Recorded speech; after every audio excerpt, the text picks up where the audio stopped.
వివాహం విద్య నాశాయ, శోభనం సర్వనాశాయ అని చెప్పి వెటకారంగా మాట్లాడుతుండేవాళ్ళు పెద్దలు. ప్రభుత్వం మారాక ఆరోగ్యం సర్వనాశాయ అనేటటువంటి కొత్త విధానం ఏమైనా తీసుకొచ్చుకున్నారా అన్నది ఆలోచించుకోవాలి. మెడికల్ కళాశాలలు, ప్రభుత్వ మెడికల్ కళాశాలలతో పాటు ప్రభుత్వ మెడికల్ కళాశాలలు కంప్లీట్ ఇన్‌ఫ్రాస్ట్రక్చర్‌తో ఇచ్చే వాటిని తీసుకెళ్ళి ప్రైవేట్ వాళ్ళకిస్తా, ఆపివేస్తా గుండె మీద కొట్టారు. ఈ రాష్ట్ర ప్రజల ఆరోగ్యం మీదన చాచి కొట్టారు. నోటికొచ్చిన ముద్దని లాగేశారు. నెంబర్ 1 సీట్లొస్తుంటే సీట్లు పోగొట్టారు. మెడికల్ ఫెసిలిటీని చెడగొట్టారు ప్రాంతాలకి. ఇది నెంబర్ 1 అయింది.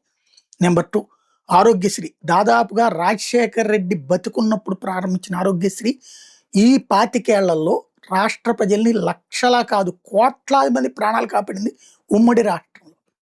రాజశేఖర్ రెడ్డి చనిపోయిన తర్వాత వచ్చిన ఏ ప్రభుత్వము ఆ ఆరోగ్యశ్రీని నాశనం చేయలేదు. ఇప్పుడు ఆరోగ్యశ్రీని సర్వనాశనం చేస్తున్నాం.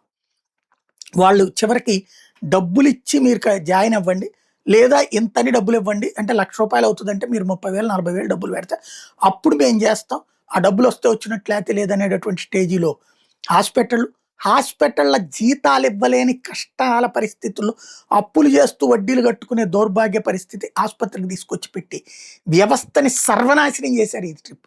ఇది రెండవది.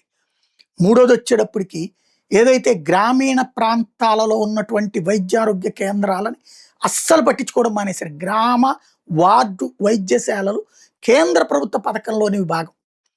వాటిని నాశనం చేసి వదిలిపెట్టారు. ఆర్ఎంపీఎల్ని మర్చిపోయి మళ్ళీ ఎంబీబీఎస్ల దగ్గరకు వస్తున్న పేషెంట్లని ఎటు కాకుండా చేసుకొచ్చినటువంటి పరిస్థితి. మళ్ళీ ఆర్ఎంపీఎల్ దగ్గరికి వెళ్ళే పరిస్థితి తీసుకొచ్చి పెట్టారు. ఈ మూడిటికి తోడుగా ఇదివరకు ఇంటింటికి వెళ్ళి వైద్య పరీక్షలు చేసి వాళ్ళకి దీర్ఘకాలిక రోగాలకు సంబంధించి వచ్చే లక్షణాలు ఉన్న వాళ్ళకి ముందు జాగ్రత్త చర్యలు, వచ్చిన వాళ్ళకి నిరంతర పర్యవేక్షణ వాలంటీర్ల ద్వారా చేశారు. వాలంటీర్ వ్యవస్థ తీసేసి ఇప్పుడు నడి రోడ్డు మీద వదిలిపెట్టేశారు.